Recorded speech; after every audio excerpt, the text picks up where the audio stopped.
Selam, ben Sude. Bu videomda sizlerle beraber çok merak edilen bir konuyu konuşacağız. İlk stajım.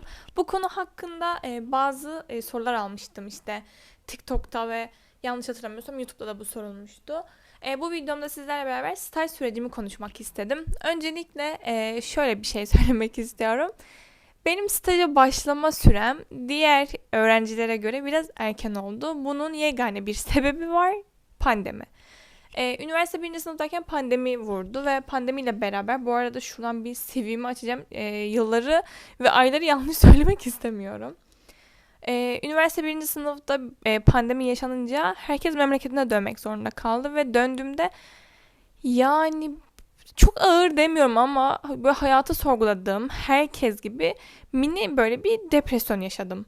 İşte hiçbir şey beni mutlu etmiyor, sabahları kalkmak istemiyorum, bir meşgalem yok, arkadaşlarımı görmüyorum gibi gibi gibi.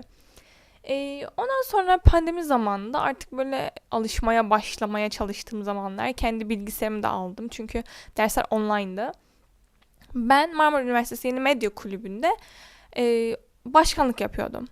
Ve bu süreçte bizim kulüp araştırma görevlimiz, yani kulübümüzden sorumlu hocamız böyle medyayla çok haşır neşir biriydi ve bu yüzden de bizim kulüp grubumuza sürekli medyada bir iş fırsatı olduğunda atıyordu, ilgilenmemizi istiyordu. Bakın şurada şöyle bir açık pozisyon var, şurada şöyle bir şey var gibi gibi böyle bizi bilgilendiriyordu. Ne kadar çok gibi gibi dedim. E, Bir anda bir iş ilanı, yani staj ilanı geldi. Bu staj ilanı bir hayvan haber sitesiydi ve burada editör arıyorlardı. Benim de hiç deneyimim yoktu çünkü daha üniversite o zaman ikinci sınıfa başlamıştım. Hani üniversite 1'de pandemi başladı. Üniversite ikinci sınıfa geldik. Bir konuda deneyimim yok. İlk stajım olacak eğer girersem. Neyse ben başvurdum. Başvuru kriterleri biraz garipti.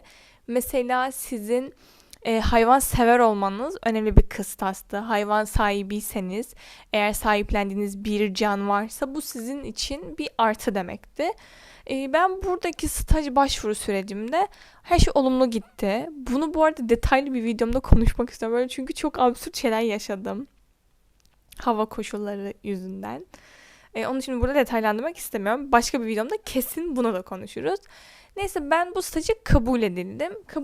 Edildiğim tarih Mart 2021. Hiç unutmam, böyle ilk günümde elim titreye titreye bir içerik yazmıştım. Bir haber yazmıştım ve böyle benim için çok farklı bir şeydi. Çünkü şöyle düşünün, pandemi, bütün arkadaşlarınız evlerinde, siz de evinizdesiniz ve bu krizi bir fırsata çevirip bir uzaktan stajı başlıyorsunuz.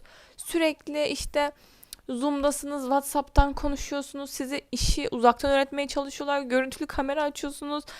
Yani ultra efor, hani hiç tanımadığınız insanlar, tanımadığınız insanlara geçtim, herhangi bir hayatınızda iş tecrübeniz yok. Yani benim var, okey, ama kafede çalışmak, yani daha önce garsonluk yapmışlığım var.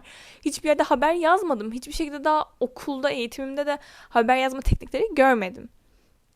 Ben burada işte site kullanımını öğrendim. İşte o haberlerin girildiği sitenin nasıl kullanıldığını, o temel yapı taşlarını öğrendim. Photoshop'u basic bir seviyede öğrenerek içeriklerime kapak yapmayı öğrendim. O belli piksellere, boyutlara göre işte temel bir şekilde boyutlandırmayı öğrendim Photoshop'ta.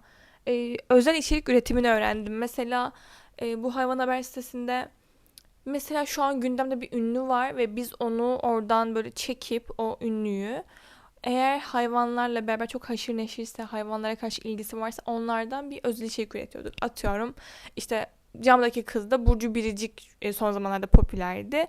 Hemen Burcu Biricik'in işte hayvanlarla en özel anları gibi gibi böyle haberler girmeye başlamıştım. Buna özel içerik üretimi diyorduk.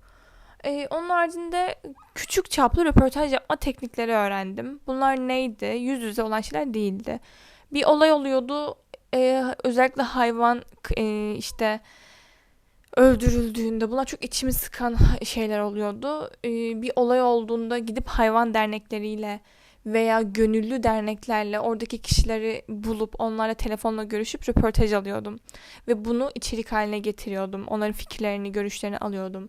Veya işte e, karataların çıkacağı zamanda oradaki bir görevliyi arayıp işte bu nelere dikkat edilmeli gibi Bu tarzda tekniklerle onlardan bilgiler alıp o brieflerle beraber de içerik yazıyordum. Ayrıca ne öğrendim? Şuradan birazcık hemen böyle şey yapıyorum. Bakıyorum neler öğrenmişim. Bunların hepsi yazıyor. Facebook, Twitter ve YouTube'a içerik paylaşımını öğrenmişim. Çünkü bunlar birbirinden çok ayrı şeyler değil.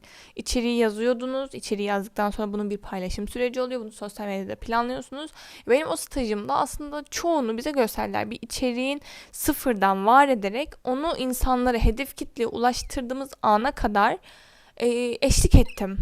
Sosyal medya planlamasına kadar. Sosyal medyadaki yorumları düzenli okumamızı istiyordu o zaman bizim yöneticimiz. İnsanlar size ne diyor, nasıl görüyorlar bunu, tepkileri ne, en çok hangi haberiniz okunuyor, analitik takibi yapmalısınız diye bize sürekli söyleniyordu. Onun haricinde dediğim gibi içerik üretiminin yanında bu sosyal medya akışının takibini de öğrendim. Bu stajım ne kadar sürmüş? Mart 2021'den Eylül 2021'e kadar ben bir staj yapmışım burada. Çok cüzi paralara çalıştım. Yani bir sigortam yoktu çünkü orada tamamen gönüllü bir şekilde iş öğreniyordum. Bundan sonraki sürecimde bir stajım daha oldu. Bu stajım da 5 ay sürdü. Bundan sonraki stajımsa bir gazetede gerçekleşti. Gazetenin com.tr'sinde yani sitesinde çalıştım. Ve burada da sosyal medyaya yönelmiştim ama ayrıca sosyal medya planlamasının dışında, sosyal medya içerik üretimi dışında uygun vakitlerimde, uygun bir ortamda röportajlara, sokak röportajlarına çıkıyordum ya da konuklarla beraber bağlantılı bir şekilde röportajlar gerçekleştiriyordum. Hani uzaktan bir şekilde. Orada da bunları öğrendim. Bu ikinci stajımı ikinci bir videoda konuşmak istiyorum. Çünkü anlatacağım bu konu hakkında çok fazla şey var. Bu hayatımda hani bu ilk stajım özellikle benim şu anki ben olmamda çok büyük katkısı var. Çünkü ona girmemle beraber benim nereye yöneleceğim de değişti. Ben normalde hep ilk üniversiteye başladığımda kurumsal iletişim, işte reklamcılık gibi şeyleri düşünüyordum. Sonrasında bu şekilde olmadı. Deneyimlediğim bir alan oldu kurumsal iletişim altında. Bunu da yine bir videoda sizlerle konuşmak istiyorum. Ama hayatımın şeklini değiştirdi diyebilirim. Çünkü sevdim içerik üretmeyi. Metin yazarlığı zaten ilgimi çeken bir şeydi. Kendi kendime sürekli bir şeyler yazıp böyle denemeler yazıyordum. Bu yüzden zaten benim yazıya karşı bir ilgim vardı. Bu yüzden de bir şeyleri yazmak, ki şu anki mesleğim yazdığım şeyi sunmak. Bunlar hep ilgimi çeken şeylerdi ve ilgimi çektiği için bunlar sosyal medyayı sürekli takip ettiğim, çok sevdiğim için bunlar bana çok işten ziyade hobimi işe çevirmişim gibi geliyor ve sanırım aslında en önemlisi de hobinizi işe çevirmek.